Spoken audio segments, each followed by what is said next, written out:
Keberadaan Masjid Besar Istiqlal di Jakarta yang peletakan batu pertamanya dilakukan oleh Presiden Republik Indonesia, Bapak Insinyur Soekarno, pada tahun 1961 misalnya, merefleksikan hal yang simbolis sekaligus substantif dalam wacana kebangsaan Indonesia. Selain ditunjukkan sebagai simbol kemerdekaan bangsa Indonesia, pendirian masjid ini juga mencerminkan sikap dan nilai-nilai toleransi yang menunjukkan bahwa Indonesia merupakan rumah bersama untuk semua golongan dan elemen masyarakat. Oke guys, pada video AMD kali ini gue akan storyin tentang masjid kebanggaan kita, masjid terbesar di Indonesia, bahkan masjid ini terbesar di Asia Tenggara. Masjid yang dapat menampung jemaah hingga 200.000 jemaah. Masjid Istiqlal. Dan jika kita merujuk tanggal diresmikannya masjid terbesar di Asia Tenggara ini adalah pada tanggal 22 Februari 1978. Lantas, kapan masjid terbesar di Indonesia dan Asia Tenggara ini dibangun secara keseluruhan? Lalu siapa yang mengarsiteki bangunan tersebut dan apa saja story-story yang telah terjadi? Menarik bukan? Tonton videonya sampai selesai. Enjoy. Assalamualaikum warahmatullahi wabarakatuh. Hai guys, thank you banget buat teman-teman yang udah klik video ini. Semoga teman-teman dalam keadaan sehat dan tidak kurang serta apapun. Balik lagi sama gue Irfan Siregar di AMD Story, Make Sure Stories. Dan buat teman-teman yang baru gabung di channel ini, jangan lupa tekan tombol subscribe, like, comment, and share. Bagikan video ini dan nyalakan loncengnya agar tidak ketinggalan video menarik dari AMD Story. Masjid Istiqlal dibangun di bekas Taman Wilhelmina atau Wilhelmina Park. Taman ini bikinan pemerintah Hindia Belanda di Batavia pada abad ke-19 lalu. Dan lokasi taman terluas di Asia ini pada zamannya taman ini terluas guys di Asia. Terletak di depan gereja katedral dan disitulah kemudian Masjid Istiqlal didirikan di seberangnya lah. Kalau lo pernah ke Istiqlal lo pasti lihat katedral. Dan nama Masjid Istiqlal sendiri diambil dari bahasa Arab yang berarti merdeka maknanya. Pembangunan masjid ini adalah sebagai bentuk ungkapan rasa syukur rakyat Indonesia yang mayoritas beragama Islam atas kemerdekaan yang telah dicapai. Masjid Istiqlal yang kini termasuk ke dalam wilayah administrasi Jakarta Pusat merupakan masjid terbesar di Asia Tenggara, baik secara struktur maupun kapasitas. Yang kayak tadi gue bilang, masjid ini dapat menampung hingga 200.000 jemaah. Bisa 2 kali GBK lah ya kurang lebih. Dan kita mundur ke awal-awal pembangunannya guys.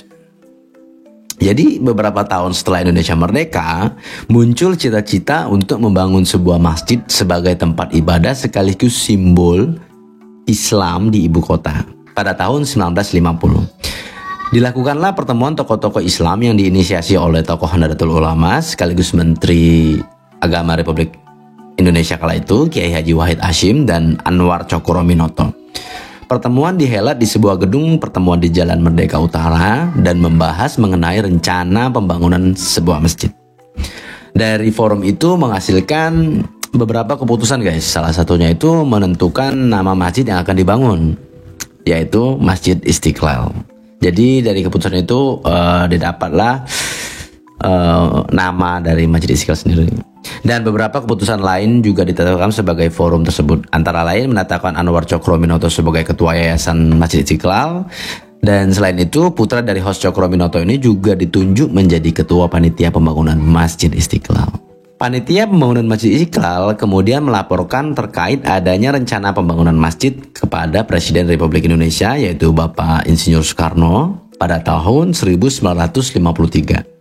Dan Mbak Gayung bersambut, Presiden Soekarno menyetujui rencana tersebut dan akan membantu mengupayakan pembangunan masjid itu. Dan dari Yayasan Masjid Istiqlal disahkan pada tanggal 7 Desember 1954 di depan Notaris Elisa Pondak dan Presiden Soekarno menjadi ketua Dewan Juri dalam sayembara maket Masjid Istiqlal yang diumumkan melalui media lainnya pada tanggal 22 Februari 1955. Dari Dewan Juri Sayembara Maket Masjid Istiqlal juga terdiri dari beberapa ulama dan arsitek terkenal seperti Insinyur Seno, Insinyur Juanda, Insinyur Suwardi, Insinyur R.U. Bratakusuma, Raden Suratmoko, dan Haji Abdul Malik Karim Amrullah atau Buya Hamka, Haji Abu Bakar Aceh, dan Umar Hussein Amin. Sayembara Maket Masjid Istiqlal dimulai dari tanggal 22 Februari 1955 hingga 30 Mei 1955. Dan hasil sayembara itu diumumkan pada 5 Juli tahun 1955. Nah, di sini guys ada yang menarik. ada seorang dari Huria HKBP, Huria Kristen Batak Protestan. Jadi ini denominasi Kristen yang banyak terdapat di Sumatera Utara, Kristen yang taat dan anak pendeta pula, guys. Dia adalah Bapak Frederick Silaban. Frederick Silaban ditetapkan sebagai pemenang utama, guys, yang berhak merancang arsitektur bangunan Masjid Istiqlal dengan karya yang berjudul Ketuhanan. Jadi kayak moto-moto gitu, guys. Jadi kalau ada sayembara itu ada kayak moto-moto gitu, guys. Sebagai pemenang sayembara itu, Bung Karno menjuluki Frederick Silaban sebagai oleh anugerah Tuhan. Dan arsitek kelahiran Sumatera Utara ini mendapatkan hadiah medali emas seberat 75 gram dan uang sebesar Rp25.000. Mungkin sekarang itu rate-nya 100 sampai 200 juta ya mungkin, ya, guys. Karena bapak gue pernah bilang itu motor itu cuma 120.000 kalau nggak salah dulu. Kapan Masjid Istiqlal dibangun? Sebelum Masjid Istiqlal dibangun, terdapat perbedaan antara dua bapak pendiri bangsa ini, guys. Perbedaan pendapat terjadi ketika proses pemilihan lokasi sendiri. Pendirian Masjid Istiqlal menurut Bung Karno berpendapat jika lokasi pembangunan masjid sebaiknya didirikan di Taman Wilhelmina yang di bawahnya terdapat runtuhan benteng Belanda. Lokasi ini terletak di antara Jalan Perwira, Jalan Lapangan Banteng, dan Jalan Katedral dengan Jalan Veteran. Taman Wilhelmina juga dikelilingi oleh bangunan-bangunan pemerintah, guys. Jadi seperti Istana Merdeka dan pusat-pusat perdagangan. Ya, hal ini sebenarnya sesuai, guys, sama kosmologi kekuasaan Jawa, di mana tempat ibadah berdekatan dengan pusat pemerintahan dan pusat ekonomi. Namun, Bapak Wakil Presiden Republik Indonesia kala itu, Bapak Muhammad Hatta, punya pendapat yang berbeda, guys. Jadi menurut Pak Wapres dulu, Masjid Istiqlal sebaiknya didirikan di Jalan MH Tamrin atau Jalan Muhammad Usni Tamrin karena di sana itu berdekatan dengan pemukiman Islam, dan selain itu juga menjadikan alasan Wapres memilih lokasi itu karena lahannya berupa masih tanah kosong, guys. Jadi belum banyak terdapat bangunan lain. Sehingga dapat menghemat anggaran, guys. Dan dikutip dari laman Istiqlal, pembangunan Masjid Istiqlal akhirnya ditetapkan di lahan bekas benteng Belanda atau di Taman Wilhelmina. Keputusan ini didukung adanya gereja katedral yang berdiri tidak jauh di lokasi itu. Dan sekali lagi, Presiden Soekarno ingin menunjukkan hal itu sebagai simbol kerukunan dan keharmonisan umat beragama di Indonesia. Kegunaan Masjid Istiqlal dan konsep arsitektur.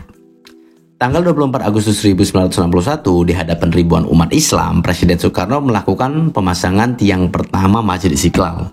Dan dalam kesempatan itu, dikutip dari Masa Lalu dalam Masa Kini Arsitektur Indonesia tahun 2003, suntingan dari Peter J. M. Nash, Bung Karno juga menyuruhkan pidato sebagai berikut, guys. Jadi ini isi dari pidato Bung Karno, ya. Bangsa yang besar tidak boleh memiliki sebuah masjid kayu yang beratap genteng. Untuk kota besar seperti Jakarta yang menjadi pusat Indonesia, diperlukan masjid yang semewah mungkin. Masjid yang menjadi tempat ibadah 50.000, 60.000, 70.000 orang dan menggunakan bahan bangunan yang akan bertahan selama ratusan bahkan ribuan tahun. Itu isi pidato, guys. Kalian bisa cek dari kutipan yang gue bilang tadi. Dan rancangan dari Frederick Silaban ternyata selaras dengan pandangan Soekarno. Dengan konsep arsitektur bangunan modern, maket Masjid Istiqlal kaya Frederick Silaban dipenuhi dengan simbol-simbol perkembangan agama Islam dan sejarah Indonesia, guys. Dimulai dari pilar utama masjid yang berjumlah 12 pilar yang melambangkan 12 Rabiul Awal sebagai bulan kelahiran Nabi Muhammad SAW. Setelah pilar, kubah masjid dalam rancangan Frederick Silaban tersebut memiliki diameter 45 meter, guys. Bermakna tahun kemerdekaan negara Republik Indonesia. Dan kubah ini juga terkenal dengan sebutan Silaban Dome. Akan tetapi proses pembangunan Masjid Istiqlal sempat tersendat. Jadi pembangunan Masjid Istiqlal baru dilanjutkan pada tahun 66. Muhammad Dahlan sebagai Menteri Agama yang baru mempelopori kelanjutan pembangunan masjid ini. Dan atau pembangunan Masjid Istiqlal dipegang oleh Kiai Haji Idham Khalid. Pembangunan Masjid Istiqlal akhirnya berhasil dirampungkan pada masa Orde Baru pimpinan Bapak Presiden Soeharto, Presiden Republik Indonesia yang kedua. Presiden Republik Indonesia yang kedua ini meresmikan Masjid Istiqlal pada tanggal 22 Februari 1978. Peresmian ini ditandai dengan adanya prasasti yang dipasang di area tangga pintu Assalam. Dan guys, kalau buat lo yang di daerah, yang di luar, kalau ada kepentingan apa-apa di Jakarta, apapun lah lo kepentingan apa-apa, sempetin guys ke Istiqlal. Mau lo Muslim, mau lo nggak Muslim, nggak apa-apa kok. Memang kalau nggak untuk non Muslim itu ada beberapa tempat yang boleh disinggahi dan ada yang tidak boleh disinggahin guys. Jadi misalnya lo nggak mungkin dong kalau lo non Muslim lo masuk ke ruang sholat, ya paling lo keliling di luar, di seputaran masjid cakep kok. Dan di seputaran itu juga ada taman dan banyak kok bule-bule di sana juga banyak. Dan ya lu bisa ngeliat lah. Kalau lo Muslim ya lo sempetin lah sholat di sana bro. Oke? Dan Masjid Istiqlal tidak hanya menjalankan fungsi utamanya sebagai pusat ibadah umat Islam yang kayak gue bilang tadi, namun juga memiliki berbagai kegunaan lainnya. Seperti untuk aktivitas sosial dan menjalankan kegiatan umum, seperti dijadikannya sebagai berbagai kantor organisasi Islam di Indonesia. Dan tak hanya itu, Masjid Istiqlal juga punya kegunaan sebagai objek wisata, bahkan menjadi salah satu daya tarik terbesar di Jakarta guys. Ayo yang dari luar daerah, kalau ke Jakarta sempetin ke Istiqlal. Jadi tidak hanya pelancong Muslim saja guys yang berkunjung ke Masjid Istiqlal, turis yang memeluk agama selain Islam juga diperbolehkan dengan kendati titik-titik lokasi kunjungannya itu terbatas dan hanya didampingi pemandu. Dan sebagai pusat aktivitas agama Islam di Jakarta dan Indonesia, Masjid Istiqlal menjadi pusat perhatian ketika perayaan hari-hari besar Islam seperti Idul Fitri, Idul Adha, dan tentu saja sebentar lagi Ramadan. Dan lo harus ke sana, lo harus itikaf di sana bro. Jadi buat lo yang di luar kota atau di Jakarta yang mau beritikaf atau sekedar memperdalam wawasan lo tentang Masjid Istiqlal, lo datang ke Masjid Istiqlal Jakarta. Oke guys, itu saja yang dapat gue storyin tentang video gue kali ini tentang Masjid Istiqlal, Masjid Kebanggaan Indonesia, dan yang ternyata arsiteknya itu seorang Kristen, seorang HKBP, anak pendeta pula guys. Semoga videonya bermanfaat dan thank you banget buat teman-teman yang udah support kita, yang udah subscribe, like, comment, and share. Thank you banget. Oke guys, itu saja yang dapat gue sampaikan. Semoga videonya bermanfaat. Gue Irfan Siregar pamit. Subhanakallahumma wa bihamdika asyhadu an la ilaha illa anta astaghfiruka wa atubu ilaik. Wassalamualaikum warahmatullahi wabarakatuh.